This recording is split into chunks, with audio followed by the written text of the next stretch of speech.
গর্দবার বোকার জাহেলরা এই কথাগুলো বলে। তারা মওদুদি তার খেলাফত ও মলকিয়তের মধ্যে হযরত ওসমান রাদিয়াল্লাহু সম্পর্কে লিখেছে যে হযরত ওসমান নাউজুবিল্লাহ নাউজুবিল্লাহ রাষ্ট্র পরিচালনায় স্বজনপ্রীতি করেছে। পরে দেখা গেল খোঁজ খবর নিয়ে যেগুলো শিয়াদের বক্তব্য। প্রমাণ ইমাম ইবনে তাইমিয়া রহমতুল্লাহ আলের যে ঐতিহাসিক কিতাব আছে মিনহাজুস সুন্নাতুন নববিয়া ফি নকদি কালাম শিয়া আল কাদরিয়া, এই কিতাবে ইমাম নবী রহমতুল্লাহ আলাই লম্বা আলোচনা করেছেন যে শিয়ারা এই কথাগুলো বলেছে, এটা রাফিজিদের কথা। কিন্তু আশ্চর্য কতটা ইলমি খিয়ানত।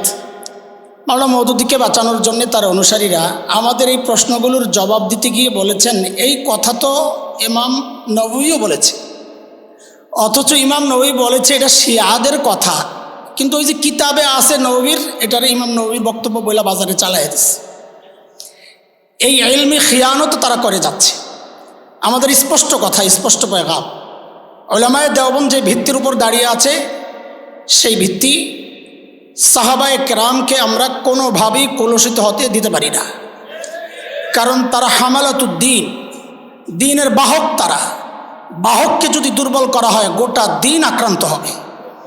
এই জন্যই সর্বোচ্চ চেষ্টা উলামায়ে দেওবন্দের এটাই ছিল যে সাহাবায়ে কেরাম এবং আদালতে সাহাবা এবং ইসমতে আম্বিয়া, এই দুইটা বিষয় এর ব্যাপারে তারা সর্বোচ্চ সতর্কতার সাথে আকীদা লালন করেছেন, প্রকাশ করেছেন।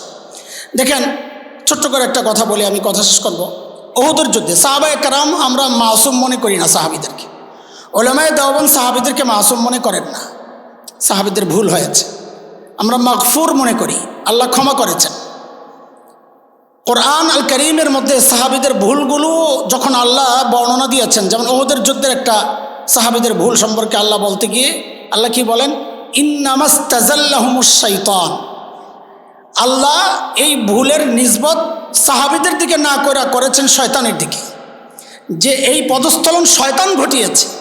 হ্যাঁ, সাহাবীদের বিমা আক্কাসাবু, সাহাবীদের কিছু ভুল ছিল, ভুলের কারণে পদস্থলন ঘটিয়েছে শয়তান, কাজে অপরাধ করলে শয়তান করেছে।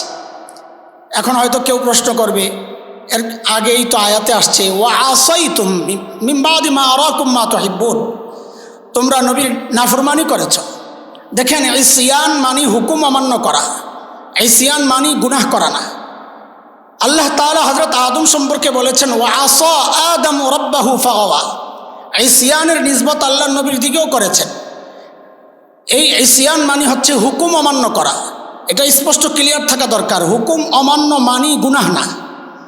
যেমন রমজানে না খাওয়া, পান না করা, বিরত থাকা, এটা হুকুম। কেউ যদি ভুলে খেয়ে ফেলে তার হুকুম অমান্য হয়েছে, কিন্তু গুনাহও হয় নাই, রোজাও ভাঙে নাই। হযরত আদম হুকুম অমান্য করছেন কিন্তু গুনাহ করেন নাই। কেন? তিনি এই ভুলটা ইচ্ছাকৃত করেন নাই। এখন কেউ হয়তো বলবে হযরত আদমের হৃদয়ের খবর কি আপনি জানেন যে তিনি ইচ্ছামতো করেন নাই? বলে ভাই, হৃদয়ের খবর আমিও জানি না, তুমিও জানো না। জানেন আলিমুম বিযাতিস সুদূর, সেই আলিমুম বিযাতিস সুদূরই বলছেন ওয়ালাম নাজিদ লাহু আজমা, আদম কাজটা ইচ্ছাকৃত করেছে, আমি এমনটা পাই নাই। আল্লাহ তাআলা হযরত আদমের ইসমত বয়ান করছেন, সেই শব্দই সাহাবীদের ব্যাপারে আল্লাহ বলেছেন ওয়া আসাইতুম মিন বাদি মা আরাকুম মা তুহিব্বুন। দেখেন এই সব কিছু বলার পরেও আমরা সাহাবীদের সমালোচনা কেন করি না? কারণ আল্লাহ তাআলা এই কথাগুলো বলেই আবার বলেন ওয়ালাকাদ আফাল্লাহু আনহু, ওয়ালাকাদ আফাল্লাহু আনহু। আরে যাদের সম্পর্কে আল্লাহ বলছেন রাদিয়াল্লাহু আনহুম, হযরত একটা কথা বলেছেন সমস্ত সাহাবী আল জামাআ, সমস্ত সাহাবী। হযরত ইস্তিগরাকের কথা বলেছেন, এজাফত দ্বারা ইস্তিগরাক হয়েছে। আমরা আরও একটা ইস্তিগরাকের মানা দেখেছি সূরা তাওবার 100 নম্বর আয়াত, রাদিয়াল্লাহু, বলেন হাফেজরা বলেন, রাদিয়াল্লাহু আনহুম। আনহুম ওদেরকে কি বুঝাবো আমরা? এটা তো আমাদের বাচ্চাদের পড়াশোনা, শরহে মিয়াতে আমেল, ছোট্ট বাচ্চাদের পড়াশোনা। আন লিল ইস্তিগরাক মিন লিত তাবিঈস রাদিয়াল্লাহু আনহুম।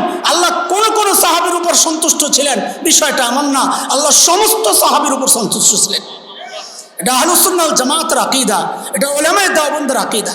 আচ্ছা, আপনারা কোথায় আছেন এখন? এখন কোথায় আছেন? কৃষিবিদ কনভেনশন সেন্টার না, কৃষিবিদ ইনস্টিটিউট।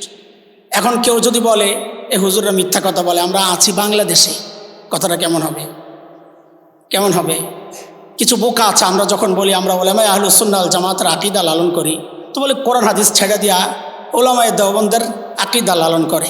আর এই কৃষিবিদ ইনস্টিটিউট যেমন বাংলাদেশের ভেতরে ওলামায়ে দেওবন্দের আকীদা কোরআন হাদিসের ভেতরে, আমরা আর বাইরে না। আমরা মাযহাব মানার ব্যাপারে আসছে কথা, বলে মাযহাব কেন মানবো কোরআন হাদিস থাকতে? কথা তো সত্য, কিন্তু মতলব খারাপ। আমরা মাযহাব মানি কোরআন হাদিসের বাহিরের কিছু না। বলে মাযহাব কি জিনিস? চাপকল চিনেন? চাপকল চিনেন? চাপ দিলে টিউবওয়েল, চাপ দিলে নিচের থেকে পানি বের হয়, তাই না? আচ্ছা, কেউ এমন আছেন বিশ্বাস করেন চাপকল পানি তৈরি করে? বিশ্বাস করেন? চাপকলের কাজ কি? নিচের পানিকে উপরে তুলে দেওয়া, তাই না? চাপকল পানি তৈরি করে? চাপকল বসানোর আগে মাটিতে পানি ছিল? কথা বলে না। চাপকল বসানোর আগে মাটির নিচে পানি ছিল? ছিল। চাপকল পানি বানায় নাই তো। তো চাপকল পানি যদি না বানায়, চাপকল কেন বসাইছি? পানির নিচের পানি, মাটির নিচের পানি আমি উঠাতে পারি না, তো চাপকল বসাইছি। দোস্ত, মাযহাব কি জিনিস? মাযহাবের সমস্ত মাসআলা কোরআন হাদিসের নিচে চাপা পড়ে আছে। ইমামে আবু হানিফা নামক একটা চাপকল আমরা বসাইছি। ইমামে আবু হানিফা মাযহাব মাসআলা বানান না, ইমামে শাফিঈ নামক একজন চাপকল বসাইছি। ইমামে মালিক নামক একটা চাপকল বসাইছি। ইমামে আহমদ বিন হাম্বল নামক একটা চাপকল বসাইছি। ওই চাপকলে চিপতেই কোরআন হাদিসের নিচের ভেতরের মাসআলাগুলো তারা বের করে আমাদের জন্য ব্যবহার উপযোগী বানায়া দেন। আমরা কি কোরআন হাদিসের বাহিরে না ভেতরে? ওলামায়ে দেওবন্দ কোরআন হাদিসের বাহিরে না ভেতরে? যে সমস্ত গর্দবার বোকার জাহেলরা এই কথাগুলো বলে, তারা আসলে বিরোধিতার জন্যই বিরোধিতা করে। একজন বলেছেন না, আমাদের হযরত বলেছেন, রফিকুল ইসলাম মাদানী সাহেব, বিরোধিতার জন্য যারা বিরোধিতা করে তাদের জন্য কোনো কথা নাই, আমাদের আপনজনরা যেন বিভ্রান্ত না হয়, তাদের জন্য আজকের এই আয়োজন।